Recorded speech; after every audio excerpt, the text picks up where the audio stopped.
Welcome to TV20 News. We are Cleveland. I'm Leah Haslage. In 2010, Mayor Frank Jackson started the Higher Education Compact in an effort to increase the number of Cleveland Municipal School District students that are both going to and completing a post-secondary education. The Higher Education Compact of Greater Cleveland held a dashboard event at the City Club of Cleveland, reflecting on the past 6 years. The event featured presentations and remarks from both civic and educational leaders. So we're here today to talk about the 6-year trends, what has happened in the areas of college readiness, college access, and college persistence and completion at our 16 higher education compact institutions. And we'll hear more from School District CEO Eric Gordon, College Now CEO Lee Friedman, President Barbara Snyder from Case Western Reserve University, and Dr. Michael Scope from Cuyahoga Community College to tell us more about our local data. In the area of college readiness, we've seen a substantial increase in the high school graduation rate. We've also seen modest increases in the college completion and significant increases in college persistence. We are continuing to be challenged in enrolling more and more students in post-secondary institutions. Mayor Jackson recognized those that have helped keep the Education Compact going strong. We have people who have come, who are part of this, who are doing the work every day to make this work while they have another job, while they have other responsibilities.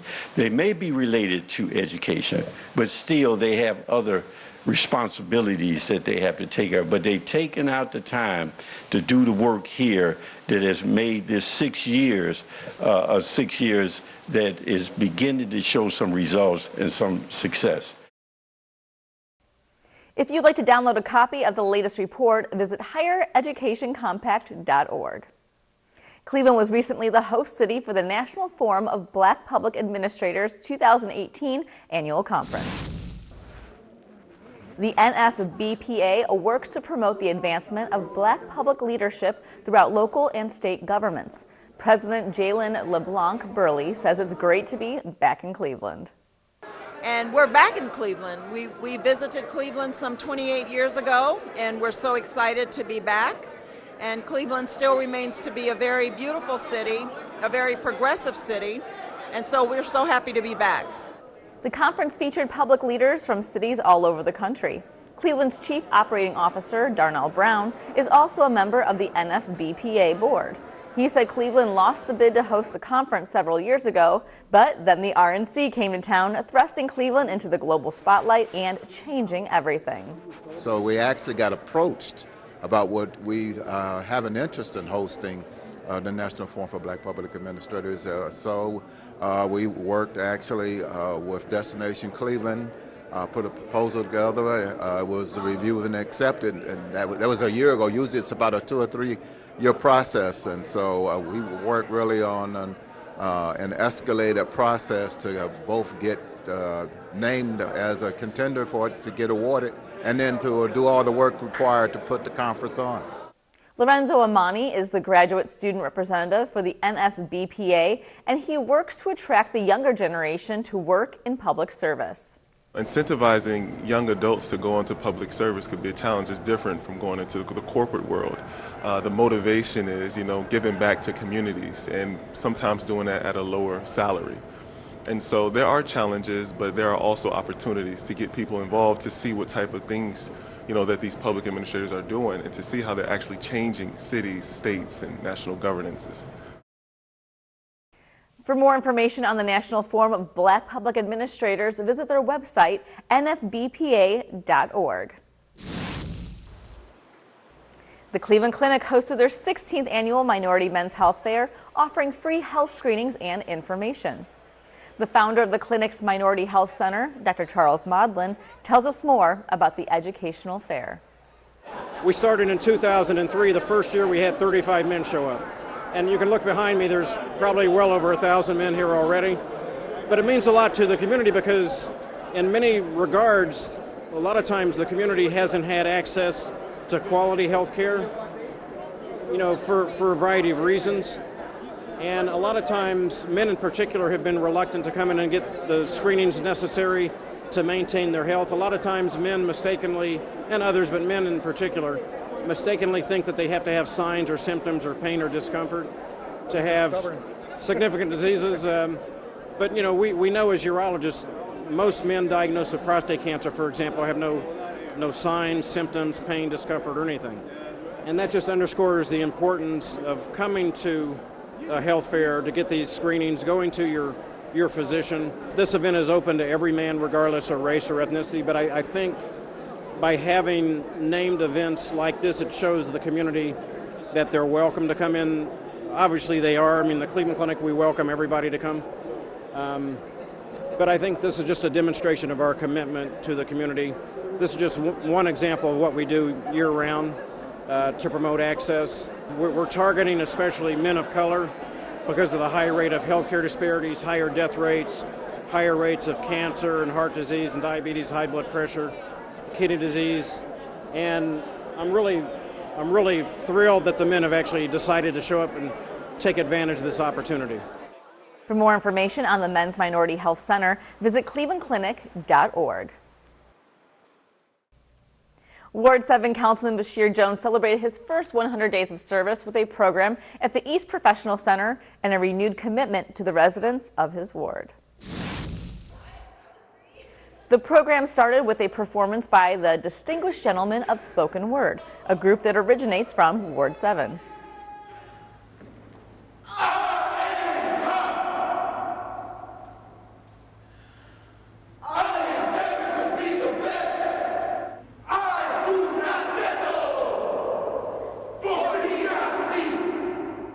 The program continued with presentations from Case Western Reserve University, Midtown Cleveland, Cleveland Restoration Society, and Heritage Home Program, all bringing encouraging news to the Ward 7 residents.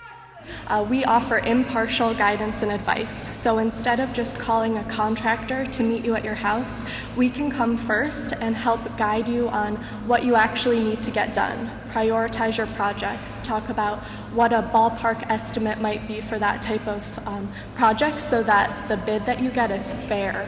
We also use a preservation approach to maintenance and repair projects, so if you're looking to fix up your old windows, siding, we can help you with those things. Councilman Jones then came to the podium thanking everyone for their support and discussing his vision for the future of Ward 7.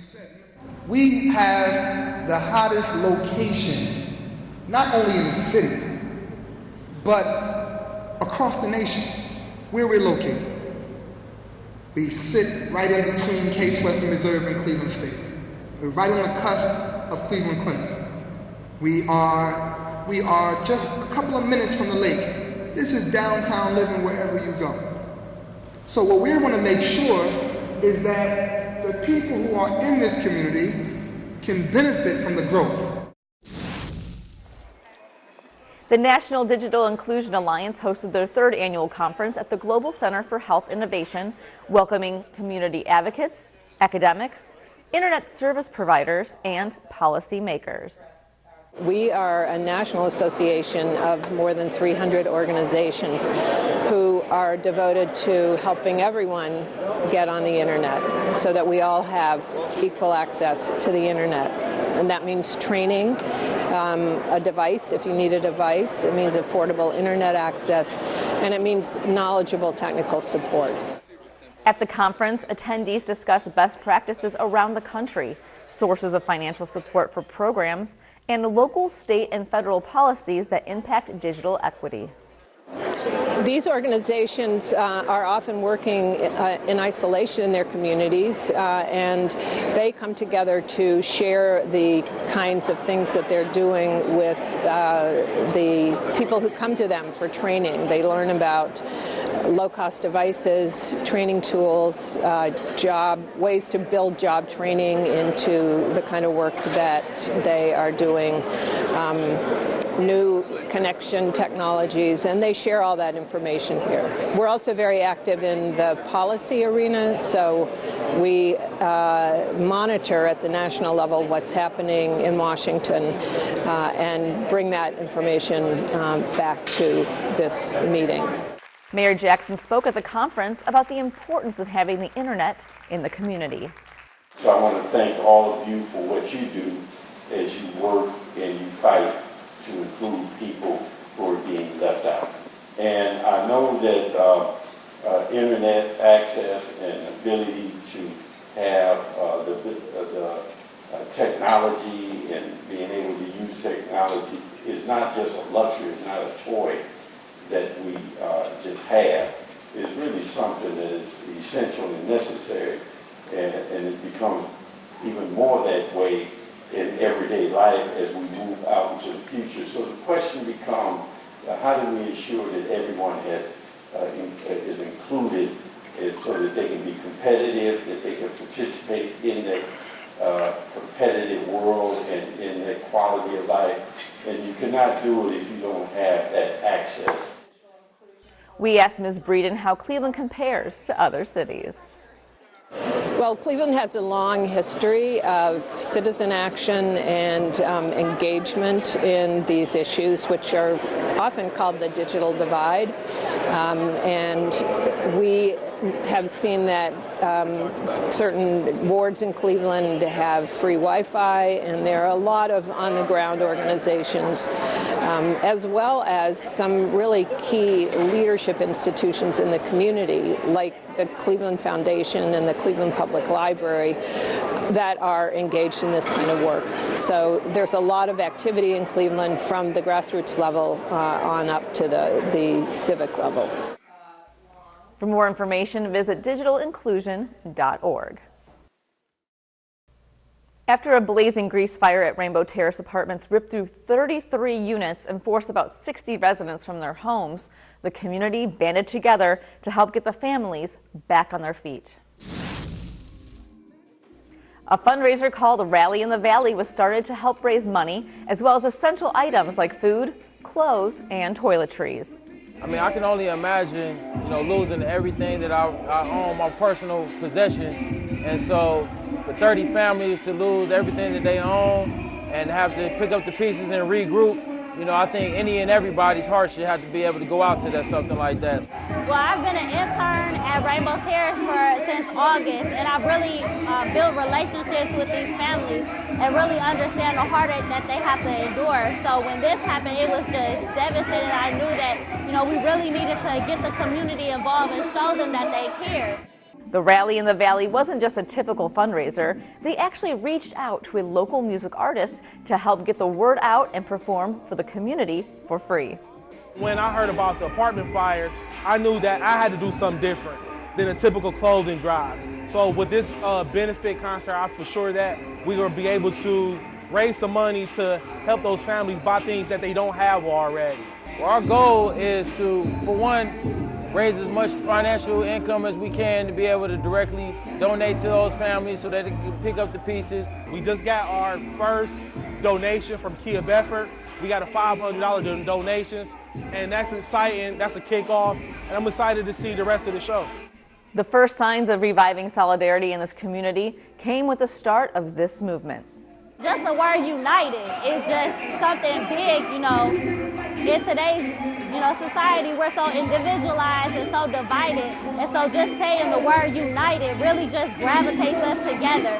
No matter what our differences are, no matter where we came from, no matter what beef is going on, like that, we can all come together and really just be a movement to really impact things and make things go forward. If you would like to donate to the families of this tragedy, please visit GoFundMe.com/Help Rainbow Families. Well, as you know, our city has a rich history and we want to test your knowledge. Our trivia question for this week: what department store located in Public Square first opened its doors in 1899? A. Kaufman's, B. Macy's, or C. May Company? We'll have the answer when we return. It takes less than 1 minute to find out if you may have prediabetes. You can do it here. But you probably won't. You're busy. Kids, work, show coming back in 48 seconds. So let's do this now. Hold up one finger if you're a man, women, 0. 3 more fingers if you're over 60, 2 over 50, 1 over 40. If you're not sure, keep in mind you're sitting on a couch right now, so 1 more finger if you're not very active. 1 finger if yes, 0 if no. 1 yes, 0 no. Next, find the body type that looks most like you and hold up that many fingers while I look around awkwardly. And that's it. If you're holding up 5 fingers or more, you probably have prediabetes. Sorry to be so blunt, but hey, you're busy. Just go to the site. Welcome back to TV20 News. We are Cleveland. I'm Leah Hasledge. Our trivia question for this week: what department store located in Public Square first opened its doors in 1899? A. Kaufman's, B. Macy's, or C. May Company? The answer, C. May Company. The department store was added to the National Register of Historic Places in 1974. It closed its doors in 1993, then becoming Kaufman's. Dancing Classrooms is a nonprofit organization that's dedicated to breaking down social barriers and building confidence in children through dance. Their annual fundraising gala gives the parents a chance to see their kids in action. TV20 reporter Christian Patterson has more. Yes, Leah, I'm here at the Westin in downtown Cleveland for the Dancing Classrooms annual fundraising gala. And these kids never miss a chance to dance. I'm excited to go out there and finally do something like this. And this is my first time doing something, and I've been in here for about a year. Okay, and what about you? I'm really excited for this, and I hope everybody will enjoy that we're dancing, and I'm really happy to do this. This is we're of course celebrating our 10th anniversary, but first and foremost, this is really a fundraiser to bring our program to schools. So our program becomes a reality in schools through a funding partnership between each school and then us as a nonprofit. And by that I mean that they fund half the fees and we fundraise the other half. So this is one of the most important special events that we do to work towards that fundraising goal. When the kids come in, day one, they're kind of unsure of themselves. But by lesson 20, they're standing tall and proud of what they accomplished. We hear from so many teachers and parents and administrators that behavior improves in the school, in turn their classroom academic performance improves. But then long term, as I said, we're really planting seeds. It's something that it might be another 10 years down the road to when a student really realizes what they did through this program, because again, the lessons are masked in ballroom dancing to a 10-year-old. So the students learn 6 different ballroom dances. They learn the merengue, the foxtrot, the rumba, the tango, the swing, the waltz. Then they also learn the heel-toe polka and some fun line dances as well. So, it's very fast-moving. We don't stick on the same dance every lesson. It's constantly changing because at the end of the day, we're working with children. So you got to keep their entertainment somehow and their interest. With so many dances to choose from, the kids are sure to find a favorite. I like the swing because you can move around a lot and get some wet of your energy for the other dances. I like the swing because it's really upbeat, and I like the song the best. My favorite dance is the tango because you get to put on your hero's face, which I really love. Then you get to say T-A-N-G-O. And I just think it's really fun. So. My favorite dance is the swing because it's a little looser and you get to jump around, and it's a lot less serious than the other ones. Dancing Classrooms has grown tremendously over the past 10 years, but the narrative has pretty much stayed the same.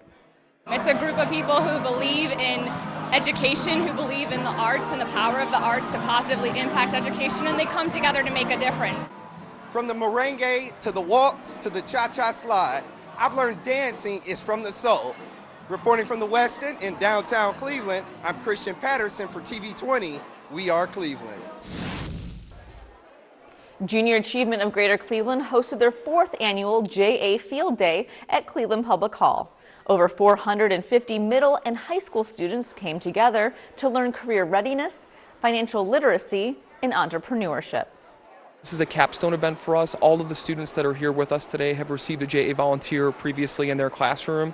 So this is a way to get kids interacting with each other, their peers across schools throughout our footprint, and really engage and activate the local corporate community in supporting our young people. So we're just thrilled to have this event at Cleveland Public Hall with the support of the City of Cleveland and Mayor Jackson's office. So we've got the kids rotating through workshops where they're learning soft skills to help prepare them for the future workforce. Our student business pitch competition, where kids are presenting their companies that they've been working on for the last several months to a group of panel judges, and then really rotating through a career fair where they'll be interacting with our local corporate partners, community volunteers and leaders, as well as other nonprofit partners that we work with as well. This year, Junior Achievement invited Michael Jeans, who volunteers his time with JA students, to be their first ever keynote speaker. We caught up with him to learn what he hopes the kids take away from the event. So we'll be talking about things such as job readiness, preparedness, soft skills, but some core values too, honesty and integrity, the things that the children might do today that tend to follow us for the rest of our lives. The fact that Junior Achievement focuses and has a dedicated obligation on the overall well-being of children and preparing them for global competition, it's something that I think all of us would be a part of if we knew a bit more, and I just happen to be fortunate enough to be a part of it. To learn more about how you or your students can get involved with Junior Achievement of Greater Cleveland, visit jacleveland.org or call 216-861-8080. Some changes are coming to Cleveland Hopkins International Airport, first with international travel. Beginning April 30th, passengers will now be free to leave the customs area as soon as they are finished with being checked by Customs and Border Protection. However, you will be subject to a reverse screening by TSA before entering Concourse A. This is an improvement since previously passengers had to wait for all passengers to be checked before taking a shuttle to the baggage claim level. Passengers who may have purchased duty-free beverages will need to have the items checked in their luggage before leaving customs. You will not be allowed to take liquids over 3 ounces into the terminal. Beginning May 1st, parking rates will be going up at Cleveland Hopkins International Airport by $2, except for valet parking. The new rates will be as follows.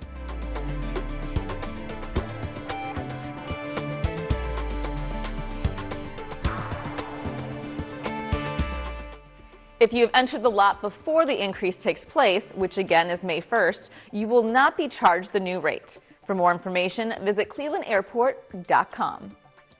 Don't forget to check the waste collection calendar to see if it's bulk week in the city of Cleveland. For more information on your trash and recycling pickup, including bulk week, delays due to holiday, and guidelines on how to properly set out your cans, visit the city's website at city.cleveland.oh.us. This week is a part of our ongoing Possible You series, focusing on the various tools and resources available to you so you can better your education and your career. You'll learn about training programs to get you a job in the manufacturing field.